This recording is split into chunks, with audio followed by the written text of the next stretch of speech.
And now it's my great pleasure to introduce our speaker for our final session today. Mark Roberts is the CEO of TechServe Alliance, the national trade association serving IT and engineering staffing and solution firms. Roberts is noted authority and a spokesperson on industry trends. Under his leadership since 2003, the organization has expanded significantly, moving beyond traditional association offerings, creating multiple innovative programs designed to drive member firm growth and profitability. From its unique member owned insurance program, health and benefits program, account executive and recruiter certification, to contract and compliance assistance hotline and sales and recruiter management programs, Roberts has led the organization through its transformation. Thank you so much for joining us, Mark and Sydney. Over to you. Great. Thank you so much, Spring. Thank you for the honor of being your closing keynote and for those kind words. We have a lot of ground to cover. I'm really excited to share with you what's going on in the industry. For those that currently operate within IT and engineering staffing, it's a pretty good time to be in the industry. Not without its challenges, but many positive trends that I'll discuss. So let's get started.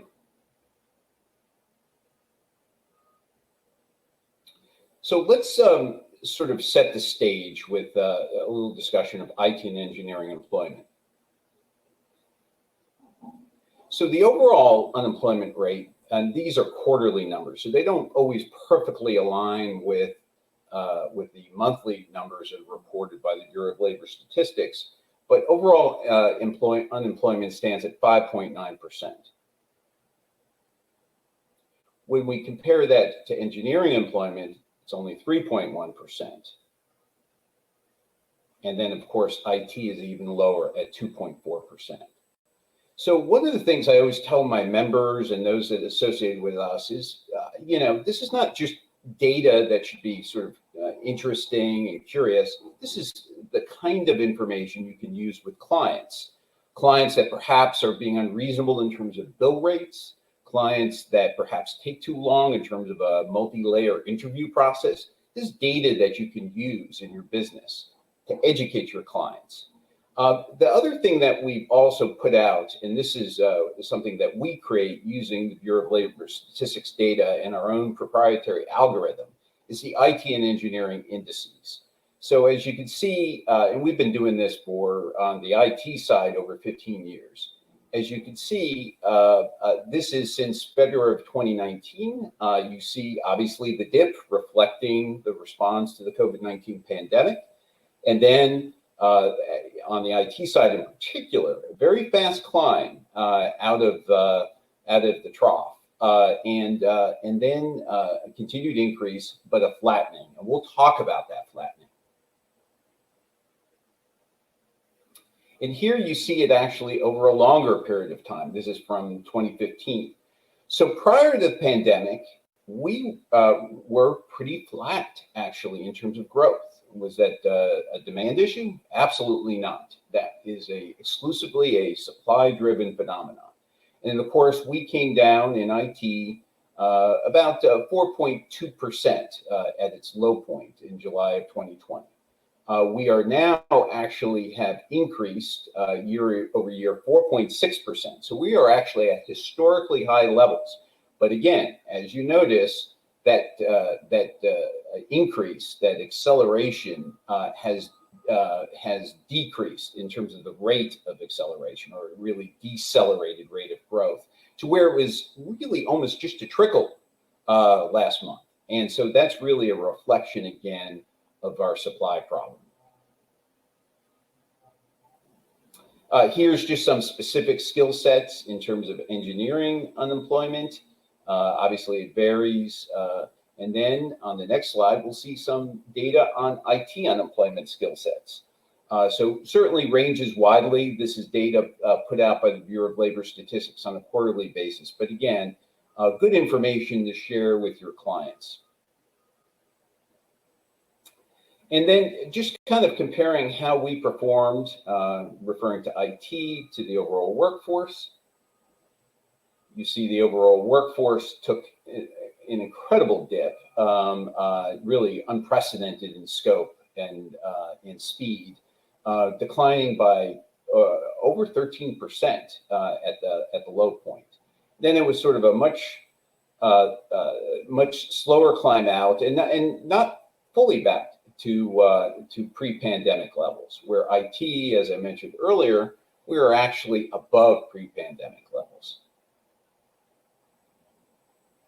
So let's now talk a little bit about public policy. As the National Trade Group for IT and Engineering Staffing, it's something that we'll watch very closely because it has a big impact on the businesses of IT and engineering staffing firms. So first, of course, a good place to start is really what has been a historic federal response to the pandemic. 5 major bills exceeding $6 trillion, that's trillion with a T, in terms of the expenditure. There was the different phases. I won't go into the details. I understand these slides will be available later, and you can look at some of the details on some of the legislative information. But I'm going to sort of hit the highlights and emphasize where it impacts your business. So the first, of course, was the Infrastructure Investment and Jobs Act. This is the American Jobs Plan. So this is the proposed phase 6. This is the one that is currently being negotiated between the so-called progressives of the Democratic Party and the more moderate members of the Democratic Party, particularly Senator Manchin. It started out at 2.25 trillion, and then is currently being discussed. Now, this is the one that actually obtained Republican support. So this is the so-called hard infrastructure. And then we'll talk about the so-called soft infrastructure that has become much more controversial. So this really just highlights the 2 parts of the process. The $1.2 trillion compromise, it has not yet passed the House because many of the progressives in the House are holding out for the so-called soft infrastructure or social spending bill, which currently stands at 3.5 trillion. And that is obviously too high a price tag for many of the moderates in the Democratic Party. Under the what's known as the budget reconciliation process, they can actually pass it with Democrat votes only, whereas typical legislation in the Senate requires 60 votes, which would require Republican votes. The challenge is they need every Democrat in the Senate, since the Democrats currently only have 50 votes in the Senate, plus the vice president's tiebreaker.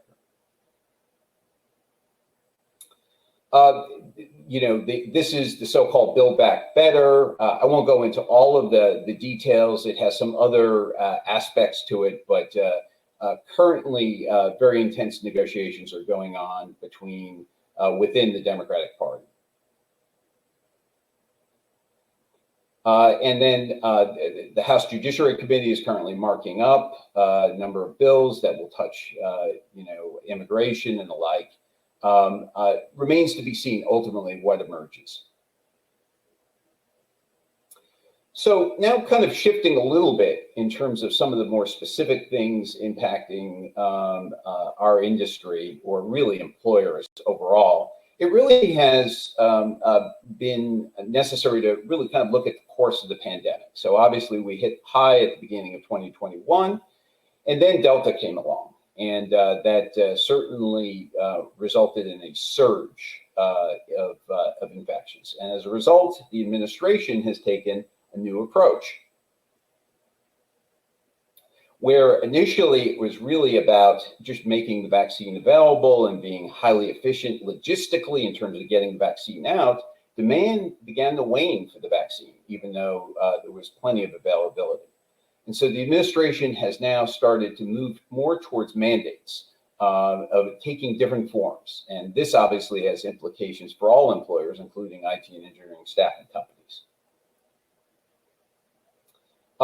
Many in the private sector have been supportive of these mandates. Many believe it is the path out of the pandemic, although obviously very controversial in terms of in many quarters. And so a variety of major U.S. employers have mandated as a condition of employment that individuals obtain the vaccine, with some always exceptions for health and religious beliefs, with some also allowing an opportunity for regular testing as an alternative. But now, in light of the Delta, in earlier part of this month, the president outlined the path out of the pandemic plan to increase vaccination, decrease hospitalizations. And so this really has just an enormous impact on the private sector in terms of those that would be covered.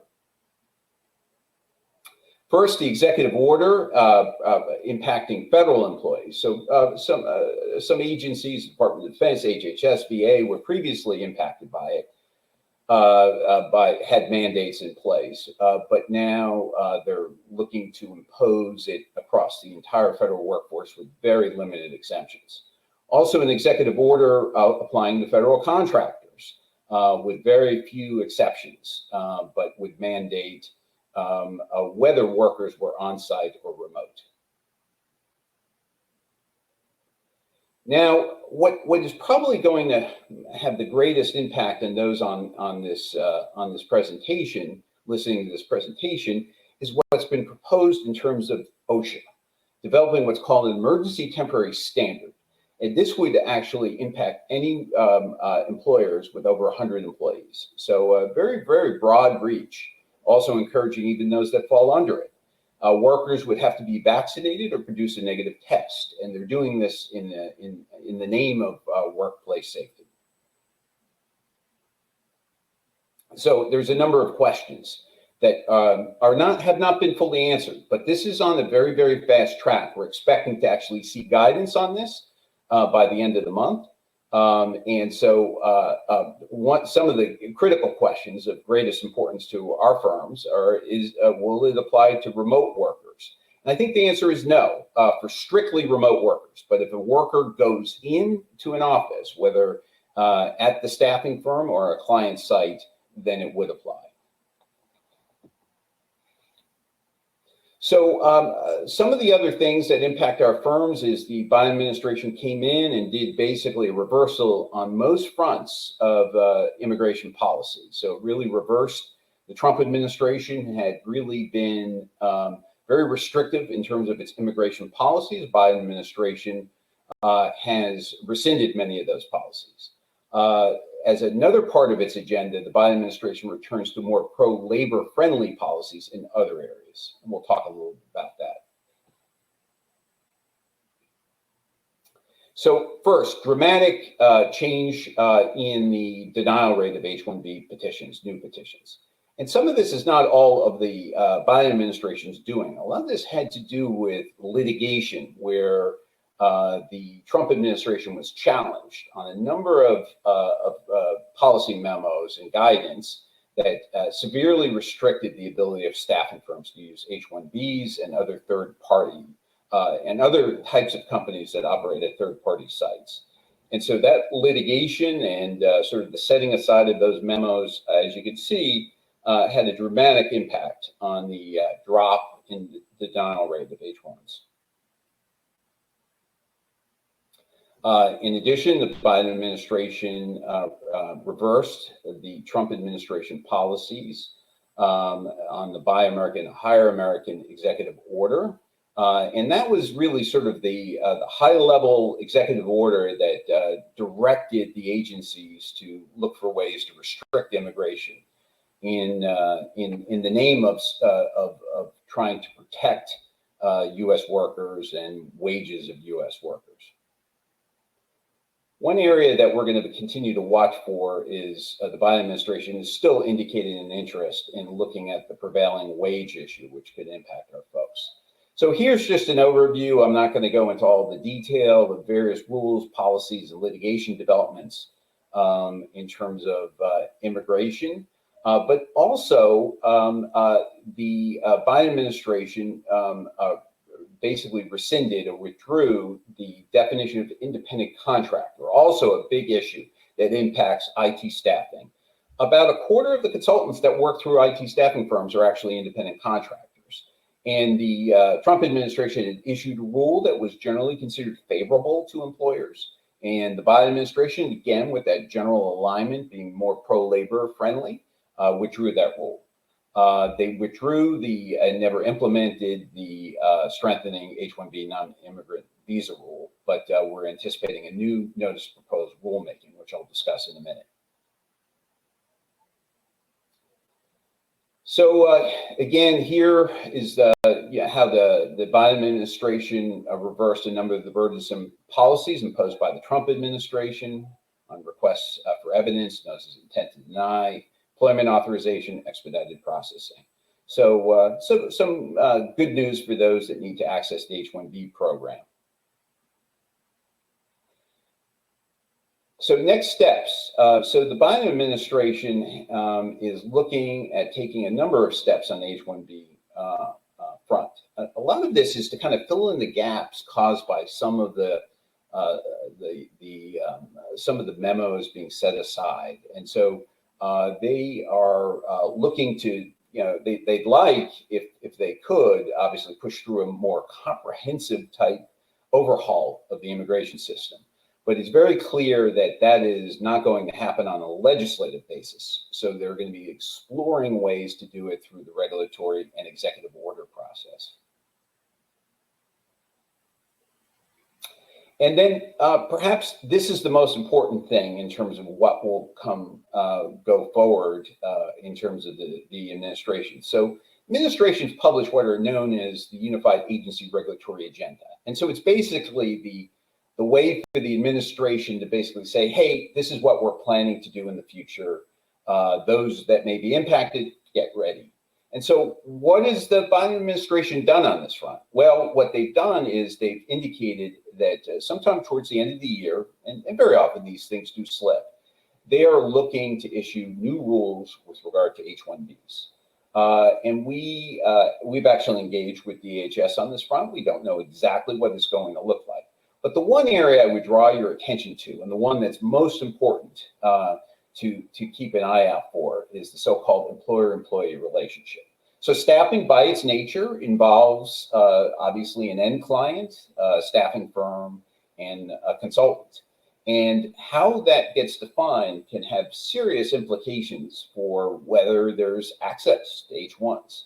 The business model that staffing firms utilize requires it to be operated this way.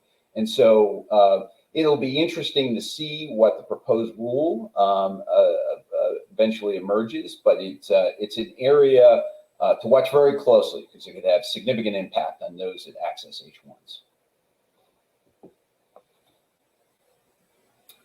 So it's not all about H-1s. The other things that the administration, again, given its pro-labor alignment, is on non-competes. They directed the Federal Trade Commission to engage in rulemaking to curtail what they refer to as unfairly limiting worker mobility. What does that look like? We don't know that yet. It could be just restricting the use of non-competes with lower skilled workers, but we don't know exactly what that looks like. We do know that organized labor, closely aligned with the administration, generally does not like non-competes, and so we see restrictions on non-competes crop up in states that have a strong organized labor presence. The other thing that they're also looking at, and these are issues that have occurred at a lot of high-tech firms, technology firms, really watching the issue of wage collusion between competitors. Legislatively, and I referenced this earlier, I'll go through this quickly. We basically have a 50-50 split with the vice president making casting the tie-breaking vote if the vote comes in along party lines. And so there's a leadership change because Democrats gained control of the Senate, albeit by just that tie-breaking vote. The new chairs of all the committees are Democrats. House of Representatives, while it operates very differently, they only have a 3-vote majority. So very, very close in the House as well. And although Chairwoman Lofgren is very supportive of H's and immigration in general, we do not see any prospect, given how divisive the issue is, anything emerging from this Congress on immigration. So a little more about fiscal stimulus, 5 government rescue bills that I mentioned earlier, $6 trillion, the American Jobs Plan. We don't know exactly where that will ultimately land, but currently sitting at $1.2 trillion. Is this inflationary? We don't know fully. The Fed, as we'll see on the next slide, believes that it is transitory, that the inflation we're currently seeing is transitory. And there's some signs of that in the August numbers, which were just released earlier in the week, that it is certainly not accelerating, higher than it certainly had been historically. Many believe that although there are inflationary pressures attributable to the supply chain disruption, labor shortages, production delays, and things of that nature,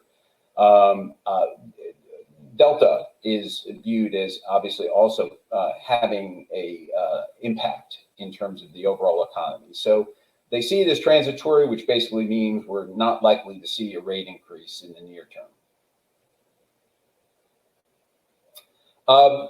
Shortage of workers, again, well known to everyone on this call. It's something the U.S. Chamber is very focused on. We have 10.9 million available jobs, but 8.7 million unemployed workers. How is that possible? Well, it's a mismatch between the available jobs and skills. So that is obviously a challenge for all parties, business, labor, government, to address. So now, in the few minutes remaining, I want to share some industry metrics. So this is a combination of our operating practice report, our benchmarking report, the most comprehensive benchmarking report for IT and engineering staffing firms, and also our dashboard, which is sponsored by Ceipal. So we've been very pleased to have them as a sponsor of the dashboard. What the dashboard does is it looks at the industry metrics on a monthly basis, whereas we have the benchmarking report, which is an annual assessment that does a deep dive into many of the metrics. The dashboard looks at things on a monthly basis. So let's look at some of the interesting data on that front. So first, and this is from our benchmarking report, this is reflecting 2020. The median firm dropped 7.2%, the high profit firm or high performing firm, 9.3%. Again, wide variability depending upon the client exposure. This is obviously just capturing a median for the industry. But overall, compared to many other industries, we fared very, very well. So how are we sitting now? Well, this is where the dashboard comes in. So if we look at the next slide, this is really what this is reflecting is consultants on billing. And it's really an index looking at it from February of 2020, pre-pandemic, to now. And so at our low point, consultants on billing median was 7.6%. Currently, we are 11.4% above our benchmark pre-pandemic. So very, very strong. It's reflected again in the growth of IT employment. We have recovered as an industry. I hear demand is strong virtually in all quarters. And really the big challenge, as I mentioned at the outset of the presentation, is one of supply. And we see that demand obviously in new job orders, which the dashboard tracks. And really encourage, you don't actually even have to be a member of TechServe, but you get back your data benchmarked against the industry data if you participate. But what we're seeing is actually new job orders up almost 15% above pre-pandemic levels. So very, very strong, where we were down about half at the low point of the pandemic, of the decline attributable to the pandemic. Submissions also up. Now, very, very interesting, and this was a phenomenon we saw. We look at the fill rate and the stop rate. So obviously the fill rate when the pandemic initially hit plunged. People were really pulling back, didn't know what to expect. But what really had kept the industry in the game was the decline of that stop rate. And we've seen it, maintain at a pretty low level. I think a lot of this is just a reflection of, once you have talent, you don't want to give it up, especially if someone has been performing very strongly. It is a very, very challenging environment. In which to find new talent. So we're certainly seeing that stop rate decline. And then you see sort of the ebb and flow of the fill rate over time. Now, of course, the one thing with the fill rate, and that's looking at it on a sort of a combined basis, is, and this is from our benchmarking report, which has just an enormous amount of data. But it's very important to remember, of course, there are many different types of business models within our sector. So with the direct client relationship, and we've seen this year over year, we've been doing the benchmarking report almost 30 years, is 37% submittal to close, where it's a direct client relationship. If you can have contact, and these are median numbers, you can have contact in a VMS MSP setting, it's 12% and only 5% with no contact. So obviously very, very different business models. And it actually carries over in terms of gross margin, which we'll see on the next slide. Where direct client relationship, you see gross margins of 27.5%, only 20% with a VMS MSP setting. So look at the gross margin trend. One thing which became evident last year is, and it certainly makes sense in that environment, it was very hard for firms to stand out in terms of pushing up on gross margin. It was not that type of environment. And so we actually have a convergence, and it's not true every year, but a convergence between the high profit firms and the typical firms. Only a half a point of revenue difference between the two. So how did what we call our high profit firms, how did they get there? Well, it's really a function of expenses. We'll see that on the next slide. Pretty dramatic difference. Remember, it is a percentage of revenue. So high profit firms, 15.3%, typical firm, 20.7%. Now, when we talk expenses, that doesn't mean that, they pay the lowest or they don't spend on things that are important. What it means is that for the gross margin they generate, that they are highly efficient, and that they pay appropriately for the revenue and results and gross margin that they obtain. And we'll see that on some of the slides coming up. And so we see on the bottom, in terms of the bottom line, last year, even though there was that revenue decline, was an incredibly profitable year. And a lot of it had to do with that pulling back of expenses. Obviously people weren't entertaining, they weren't traveling. So the typical firm had net profit before taxes of 5.7%, and the high profit firm, 11.6%.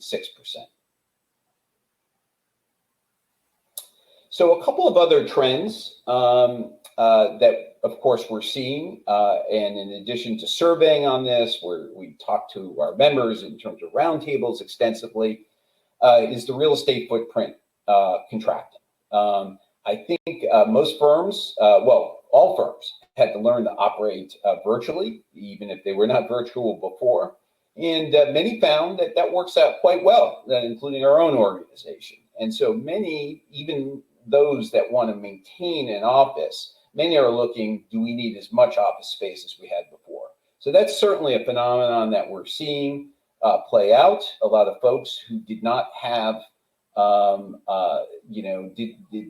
had leases coming up for renewal, were certainly renegotiating those or scaling back the amount of space or the number of offices. Remote work is here to stay, and that has enormous implications and tremendous amount of discussion going on within our membership. So yes, obviously at one level, it provides enormous flexibility for employees and consultants. but it opens up a whole different number of opportunities and challenges. So how do you maintain company culture in a remote work environment? That's a huge issue. How do you, in a remote environment, or if your clients actually insist on consultants being on premises, but competitors for that talent don't, how do you compete? So there are a number of issues yet to be worked out in terms of how this new normal in terms of the workplace is going to play out. The other huge issue is when everyone had to be in the office, you really had to recruit locally for where the job was, but that's no longer the case. So if you're in Silicon Valley with very high wage rates, you can recruit in the middle of the country where wage rates are significantly lower. So it has the potential to truly disrupt many of the former trends that we were seeing in the industry. So IT talent, it's what I call the good problem.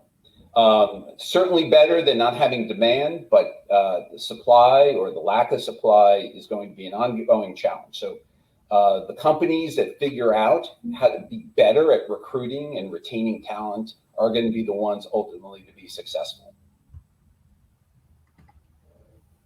So the other thing we're seeing, and we're seeing this as part of our M&A marketplace program, extraordinarily strong M&A activity for IT and engineering staffing firms. There's a host of reasons for that, but having a lot to do with very difficult to build and grow organically, particularly in new locations.